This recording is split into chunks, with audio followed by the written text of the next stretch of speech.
Yo, is it too early to say there's going to be like some available property in LA soon? I've been trying to figure that out, to be honest with you. Like, when is the time? One of the first questions I asked Jason. One of the first, I was like, how quickly are y'all going to buy up this dirt? Yeah. And he was like, and this is what he said. He goes, it's uninsurable. Not worth it. And that is going to be the issue, is that now that there are wildfires that run through every year or whatever it is, and you don't know when this kind of stuff is going to happen, the insurance companies are going to go, it's not worth it. And then the only people who can buy the homes are the people who can buy them all cash and self-insure. I mean, so housing prices tank. It becomes an affordable area because the FAIR plan only insures up to $3 million. Oh, is that like the government's natural disaster That's when, insurance? because they were canceling State Farm, other plans. So you only had the FAIR plan plus like little other umbrellas you could have done. But if that's your cap. What if you just buy land and wait for California or for LA to go Republican? Now we're going to be fine. Once these people start, because a lot of these people whose houses are gone, like they never built a house. They maybe renovated one a little bit or they bought an existing house. Once you start building a house in California, you deal with the bureaucracy that that is in place. All these people are going to go, man, fuck the Democrats, fuck liberal politics, fuck leftist shit. Like, open it up, turn this shit into Texas or Florida. Let me do you whatever don't the think fuck they're I going to want. streamline the shit because there's so many. So here's the thing: if it's now okay to streamline, why the fuck was it streamlined before? Why are you hemming up all these people? No. I mean, in terms of building back, like They they're going to be will. like, less regulations, but just because we have to build this shit back. Okay, so then they will, and then people realize, oh wow, the housing shortage goes away quickly when you actually make it possible for people to build out here. So either way, I think that people start going, all right, I think we're done with the leftist policies. Yeah, progressivism is dead. I think. Yeah, dead. And then after this fire, does that not mean that there won't be another fire for a while? Like, if this is basically a controlled burn that took down all like the brush and shit, does that buy 10 years? That's a good If question. this is like the worst fire that's ever happened. I feel like brush grows like that. Yeah. Well, how fast is brush? That. What's brush? It's brush. It's brush. It's like just a dry brush. The shit grows like that. It's the leaves. It was brush. Yeah. It was 80 to 100 mile per hour wind. Was the perfect direction. Nah, it was the a perfect. wind. It was just an absolute nightmare. Perfect Them shit's attack. man-made, bro. Maybe. I mean, there were people lighting shit up. But that's the other thing that's like the reaction to this. It's funny, like the Luigi Mangione stuff, the reaction was people were like supportive of Luigi Mangione. And some people made it about him being good looking. I don't think it was about him being good looking at all. It helps. It helps because it's a little funnier to support it because you can pretend you're doing it because he's so handsome. But like the undercurrent is really, fuck that evil CEO. Yep. They're Fuck the haves. insurance. I'm the have not. We've all been fucked by insurance.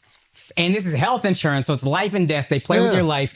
Same thing with this housing shit. Housing insurance companies are going to try to not pay out all these people. CEOs better get fucking secured. Man. Yo, that was one of your texts, like right as it was happening. And if a house like a State Farm insurance CEO gets aced out, you think people are going to give a fuck? We're not going to give a fuck. We're going to be like, that's what's up. There you go. Yeah. This is like, I think we talked about this before, but you know, for the billionaire class, right? Yeah. Or the hundreds of millionaires class, like the people who actually kind of control things and make decisions. Throughout history, you got to make sure that the poorest people have enough to live. They can't be below the poverty line. Because if they're below the poverty line with no hope, like they feel like there's no way out, they're going to kill you. Yeah. And that's history, right? It's like every revolution has started because of that, right? So I think what you're seeing right now is there are a lot of people below the poverty line. They feel no hope whatsoever. And they're maybe not going out and killing the CEO, but they are celebrating it or having zero empathy for it. And unfortunately with the fires, the way that the media has portrayed it is it's just kind of Malibu and the Palisades. And every time you turn on fucking Fox or CNN, they're like, this famous person's house burned down. What are you doing? Stop talking about the famous people's houses that burned down. Talk about the school. What's that neighborhood? Altadena they're talking about.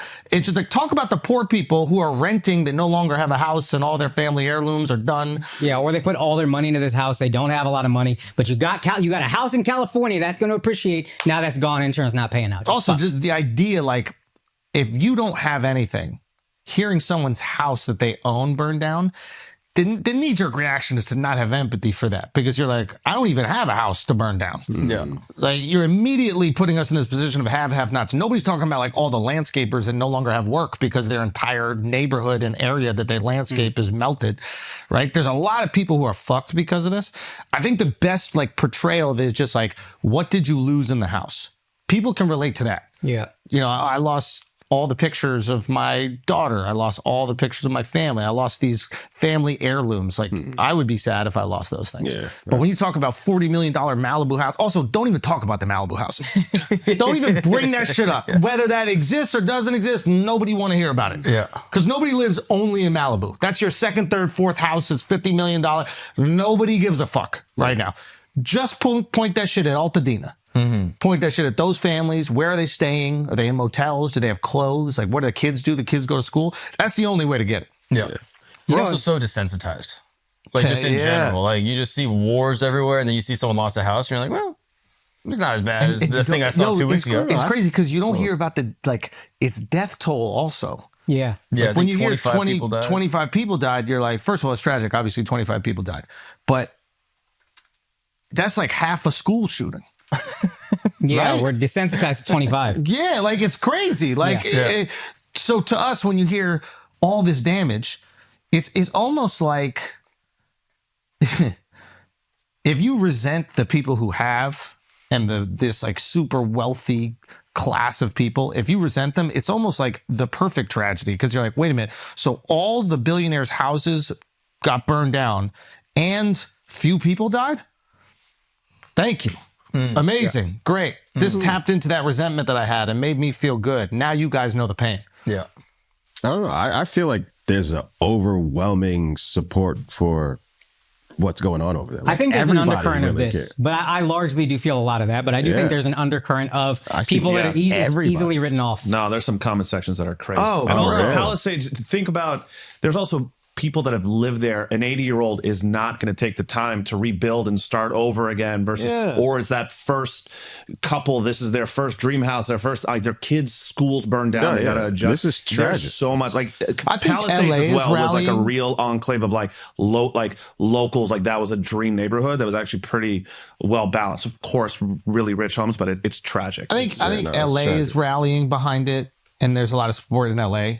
But I think outside of LA, and especially if you're a person who doesn't really have much, and you're seeing like a celebrity post a GoFundMe for one of their friends, the knee-jerk reaction is like, well, why don't you fund it? You know, you're a celebrity. You probably got hundreds of millions of dollars, which they don't. Yeah. But you think they do.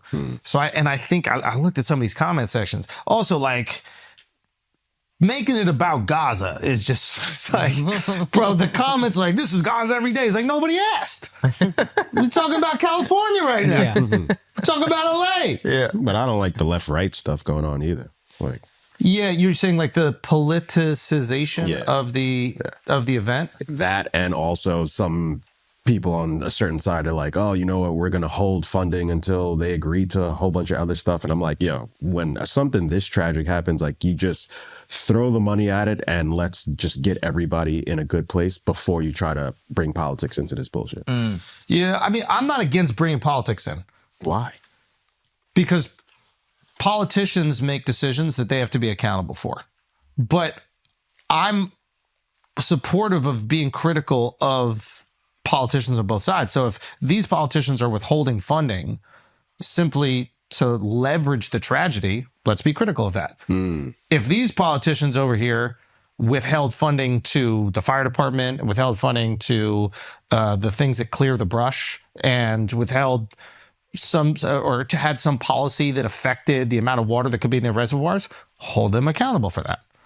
Right? I think that political decisions have influenced this event. So I think we got to hold those people accountable. And please believe, when politicians make decisions that benefit the city or the state or the country, they love to take that credit.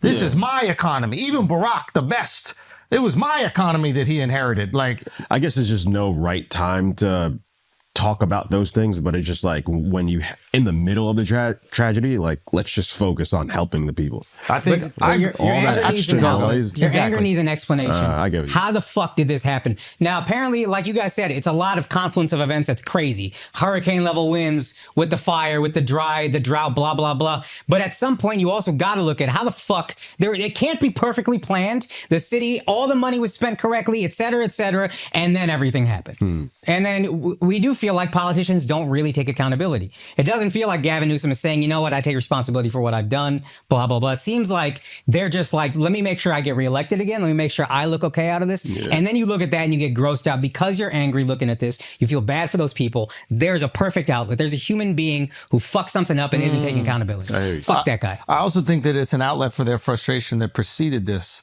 So it's like, if you have frustration about homelessness, if you have frustration about legislation, if you have frustration about this city, the crime rates in the city, you had all this frustration about LA. But at the same time, it's 75 every single day. You got a job, you're still getting paid, you got a nice house. You're like, all right, let me not, cry about this right now. Then this happens and it looks like there's ineptitude on behalf of the government. And you're like, all right, you know what? Fuck you. You guys all got to get out of here. So I think it's not the straw that broke the camel's back. There's a lot of fucking straw right here, but it is indicative of a greater problem. Yeah. And I think it's a frustration with government in general. And like progressive leadership. Yeah. People were mad at the mayor that she was in Ghana. Yeah. You see that? Yeah. Wait, I think she left before the fires. Yeah. Yeah. Like she was there already. Which just what a fucking stressful. I guess should have knew it was going to be a fire. Should have knew it was going to be windy that day. What's crazy though is when they're interviewing her it's right after she gets off the plane, but she just says nothing and then leaves. The dead silence was crazy. You're mayor. Why are you going? She's also promised not to do these international trips before. Oh, really? Yeah. That's a problem. That makes she more can't take sense. vacation. It's not vacation. She was at the inauguration of the new president of Ghana. Like, why does she need to be in Because Ghana? before she was on some committee that would send leaders out there. I'm like, you're the mayor now. You have one job.